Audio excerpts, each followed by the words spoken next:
Bienvenue dans nos 40 jours de prière dont le titre est « Le pouvoir de la parole ». Cela avait été une journée complète de ministère d'enseignement et Jésus était épuisé. Ses auditeurs ne s'en étaient pas rendus compte, mais celui qui leur parla ce jour-là était la parole qui créa toutes choses au commencement. Pourtant, la puissance de ces paroles ne pouvait être libérée que dans la vie de ceux qui choisissaient d'exercer leur foi en celui qui donne la vie. Le commandement de l'armée du ciel, maintenant fatigué de ses travaux, s'est confié aux soins de ses disciples pour le transporter de l'autre côté du lac. Et, après avoir renvoyé la foule, ils le prirent comme il était dans la barque. Marc 4, verset 36.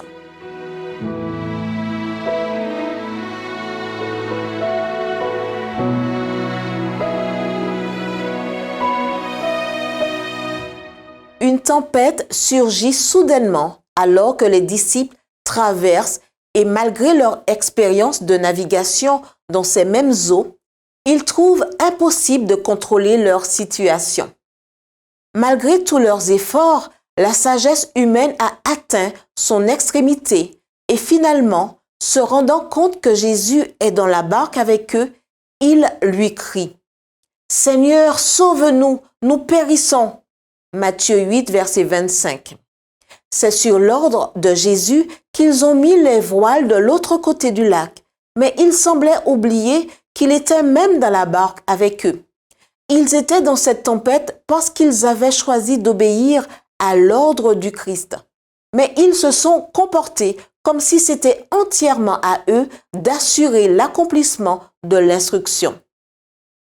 Ayant commencé le voyage avec le Christ, dans l'obéissance à sa parole, ils recoururent maintenant à la force humaine pour accomplir ce que sa parole avait commandé. En réponse à la parole de Dieu, parlant à nos vies, beaucoup ont commencé leur cheminement chrétien. Pourtant, il est trop facile de recourir ensuite à nos propres forces pour tenter de terminer le voyage. Mais Dieu n'a jamais voulu qu'il en soit ainsi. Comme vous avez donc reçu le Christ, Jésus, le Seigneur, marchez en lui. Colossiens 2, verset 6. Le pouvoir de soutenir notre expérience chrétienne est le même pouvoir qui nous a transformés en premier lieu et il est enraciné dans la parole de Dieu. Les disciples auraient été épargnés de beaucoup d'anxiété s'ils s'étaient souvenus que si sa parole vous commandait, sa parole vous garderait.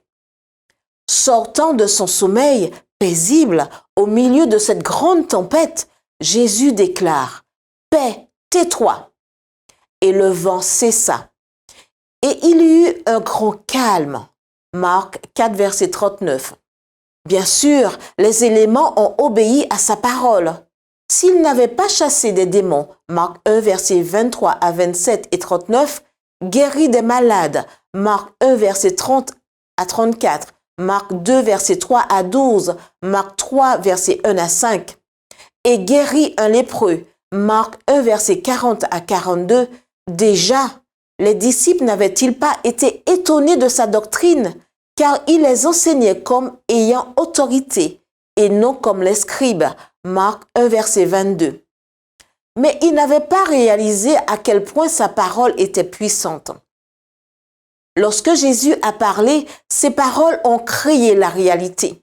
Tout ce qu'il ordonne dans sa parole, il promet essentiellement de l'accomplir dans la vie de tous ceux qui exerceront leur foi en lui. Ainsi, il est dit, comme la volonté de l'homme coopère avec la volonté de Dieu, elle devient toute puissante. Tout ce qui doit être fait sur son ordre peut être accompli par sa force. Toutes ces enchères sont des habilitations. Que nous reste-t-il à décider si nous permettons à sa parole de faire son œuvre dans nos vies?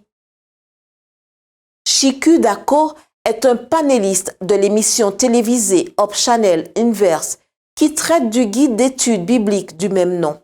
Elle est titulaire d'une maîtrise en religion du Andrews University Theological Seminary.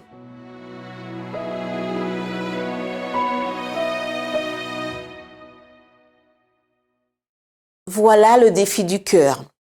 En tant qu'être humain, nous croyons naturellement en nos propres opinions et visions du monde avant de considérer les informations extérieures. L'orgueil peut nous empêcher de voir et d'entendre des informations pertinentes susceptibles de nous changer. Mais lorsque nous abandonnons nos vies à Jésus, l'Esprit nous amènera à remettre en question nos idées personnelles, nos opinions et nos croyances en faisant briller sur elles la lumière de la vérité de Dieu telle qu'elle est révélée dans sa parole. Une clé majeure de la croissance spirituelle est de laisser cette lumière briller vraiment sur nous et guider notre chemin en passant régulièrement du temps de qualité à lire, étudier et prier la parole de Dieu, la Bible. À quand remonte la dernière fois que vous avez vraiment pris du temps sans vous précipiter et sans interruption pour plonger dans la parole de Dieu et laisser ces vérités phénoménales éclairer votre vie? Pourquoi ne pas réduire le temps que vous passez sur vos appareils et réserver du temps régulier pour une étude biblique plus approfondie? Peu importe combien vous lisez et étudiez, la clé est de vraiment mâcher un passage, une histoire, jusqu'à ce que ces principes qui changent personnellement la vie et apportent la lumière soient intériorisés et prêts à être mis en pratique.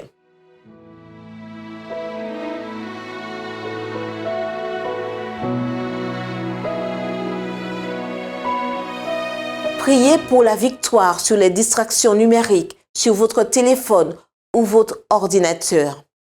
Priez pour être protégé contre les influences dangereuses de l'occulte qui circulent souvent à travers les médias. Priez pour que notre famille d'Église mondiale ait la force, par la puissance de Dieu, de briser toutes les forteresses, dépendances, distractions, afin que nous puissions devenir la puissante armée que Dieu a promise. Priez pour avoir la sagesse de faire du culte familial, personnel et quotidien une priorité. Priez pour ces 7 noms sur votre liste, que ces personnes découvrent la victoire et la joie du temps avec Jésus.